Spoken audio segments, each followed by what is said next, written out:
back, relax, and maybe get yourself a snack.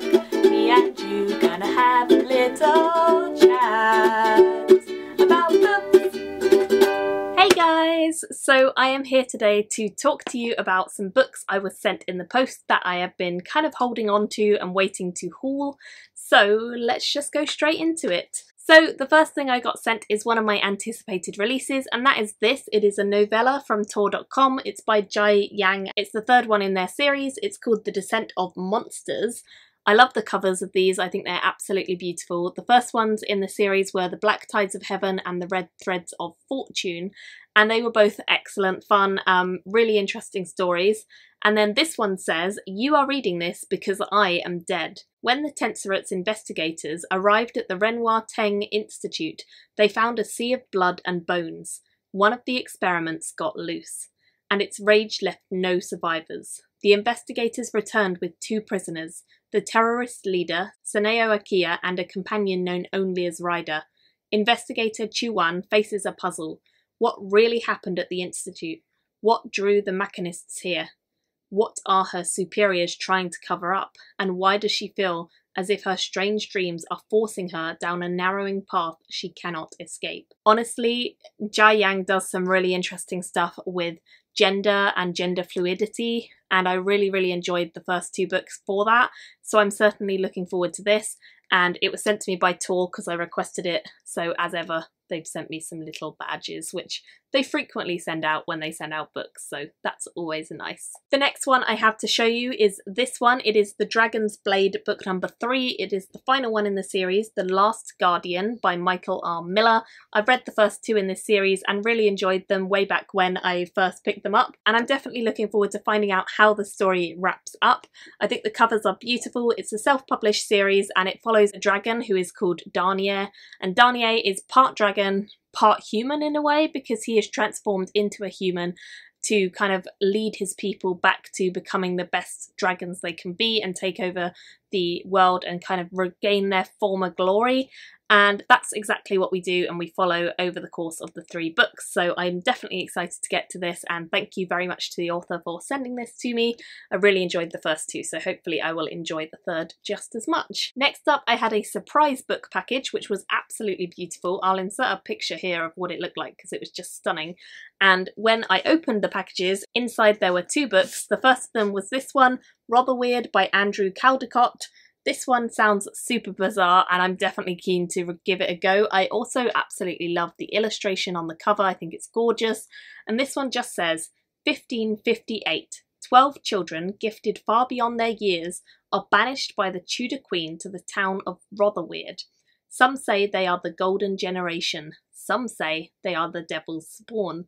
But everyone knows they are something to be revered and feared. 4.5 centuries on, cast adrift from the rest of England by Elizabeth I and still bound by its ancient laws, Rotherweird's independence is subject to one disturbing condition. Nobody, but nobody, studies the town or its history.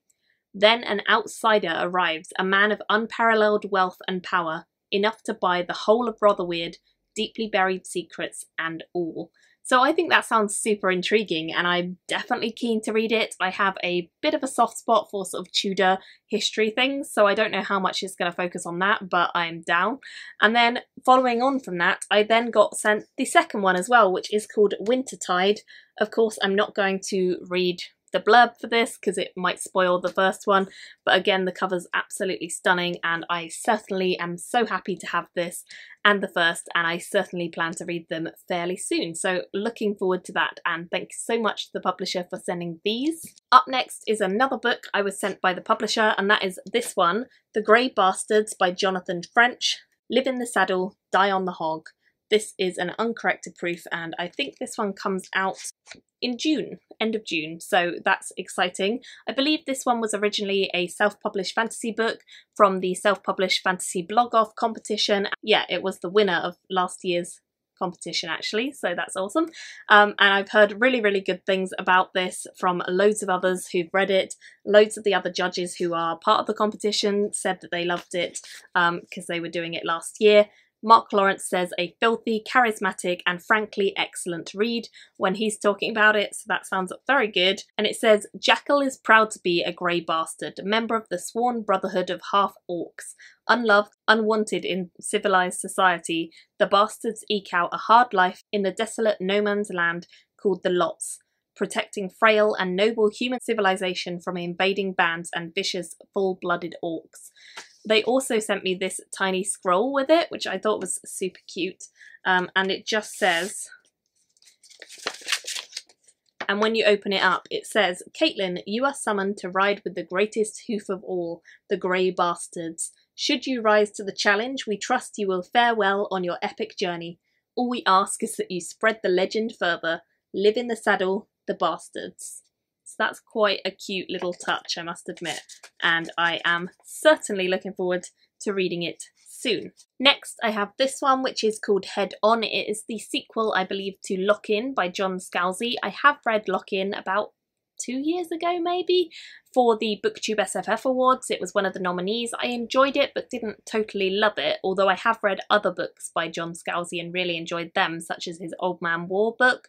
But I'm intrigued to see where he now takes the story, because when I read Lock-In, I felt like it was a really well-contained story and a very interesting world, but I didn't feel like it needed a sequel, so I'm very intrigued about where he goes with this as a sequel. ElleKayEm is a frenetic and violent pastime where players attack each other with swords and hammers.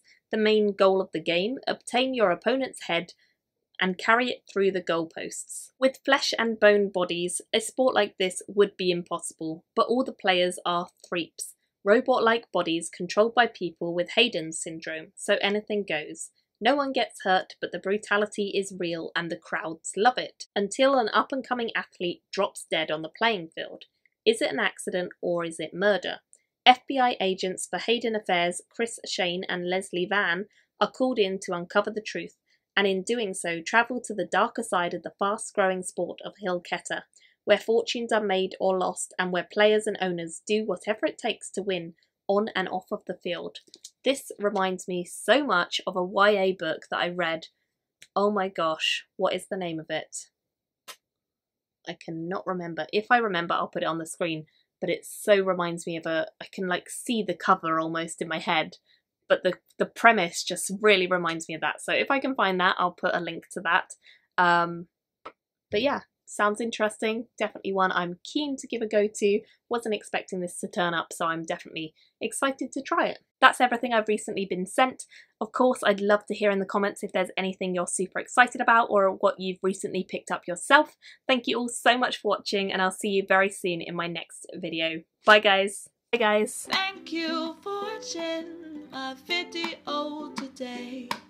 Go pick up a book, then come back and chat with me again.